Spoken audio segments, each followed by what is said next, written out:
देवी चित्रलेखा जी, सनातन जो है कहते हैं कि एक वे ऑफ लिविंग है। हिंदू धर्म जो है वो एक पंथ ना होकर एक जीवन जीने की शैली है। तो ऐसे में आपसे पूछना जी, चाहूँगी मैं कि आजकल सनातन में चमत्कार का जी, बोलबाला हो गया है। बागेश्वर महाराज चमत्कार दिखा रहे हैं जो कई सवालों में आ रहे हैं, और बागेश्वर महाराज के बाद पंडोकर सरकार, करौली बाबा, जी। न जाने कितने संत आ गए हैं जो चमत्कार का दावा कर रहे हैं। देवी चित्रलेखा जी भी क्या ऐसे चमत्कार करती हैं, और इन दावों को किस तरह से देखती हैं? नहीं, मेरे जीवन में ऐसा कोई चमत्कार नहीं है। मैं एक वैष्णव परंपरा से हूँ, मैं एक भक्ति मार्ग से हूँ और भक्ति मार्ग का जो पथिक होता है ना, उसको अपने भगवान के, अपने ठाकुर जी के अलावा और दूसरा कुछ नहीं दिखाई देता। मैं अक्सर कहती हूँ, जो जैसे आपने पूज्य महाराज श्री का नाम लिया, तो मैं उनका एक धर्म प्रचारक के रूप में, एक संत के रूप में सम्मान करती हूँ कि उन्होंने धर्म की चीज़ों को लोगों तक पहुँचाया है। जहाँ तक बात रही चमत्कार की, भविष्य की, मैं उसमें, ये मेरा अपना पर्सनल विचार है, मैं उसमें विश्वास इतना नहीं रखती, क्योंकि हमेशा से मेरे गुरुदेव ने ये सिखाया है, भजन करो, कर्म अच्छा रखो, भविष्य कभी मत जानो।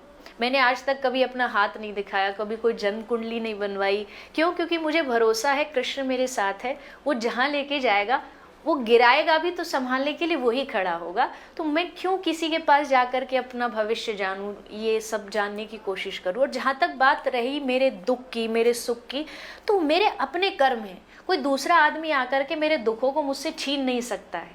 अगर मैं अच्छा कर्म करूंगी तो मैं सुखी रहूंगी, मैं गलत करूंगी तो मैं दुखी रहूंगी। और कोई अगर आपको ये गारंटी देता है कि मैं तुम्हारे दुखों को दूर कर दूं, तो ऐसा कभी नहीं हो सकता है। तो मैं अगर अपनी व्यक्तिगत बात रखनी हो तो मैं बस इतना ही रखूंगी कि एज अ प्रचारक सबका सम्मान है मेरी नज़रों में, लेकिन अगर मुझसे कोई पूछेगा तो मेरा ज़्यादा चमत्कार में उतना, या कह लीजिए मुझे नॉलेज भी नहीं है उस चीज़ की, क्योंकि मेरा बस एक ही है, हरे कृष्ण भगवान का नाम लेना और कर्मों अच्छा, पे एक बात विश्वास बताइए रखना। कि क्या भूत पिशाच होते हैं हमारे इर्द गिर्द?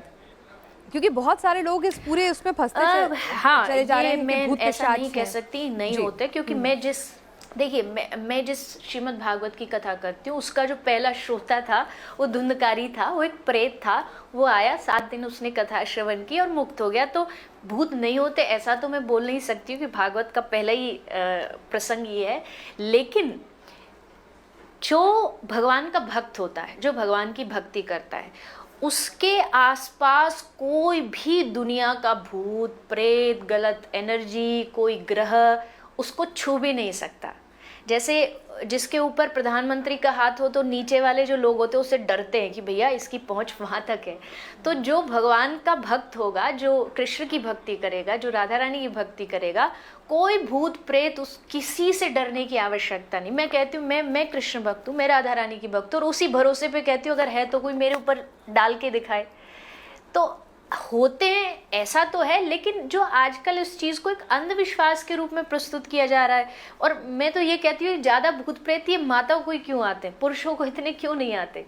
क्योंकि वो एक, कोई होता ना, कभी कभी आप ज़्यादा धर्म में डूब जाते हैं, वहाँ की एनर्जी आपको लग रही है, जोर जोर से संकीर्तन हो रहा है, तो आपको ऐसे लगने लगता है कि आपके भीतर कुछ है। वो होता कुछ नहीं, वो एक प्रकार की उत्साह है जो आपको वहाँ देख करके, सबको देख करके आपको लगा कि आपके भीतर भी है। तो उससे ये कंफ्यूज नहीं होना चाहिए सबको कि हजारों लोग हैं और हजारों के ऊपर भूत प्रेत है। मुझे नहीं लगता कि ये बात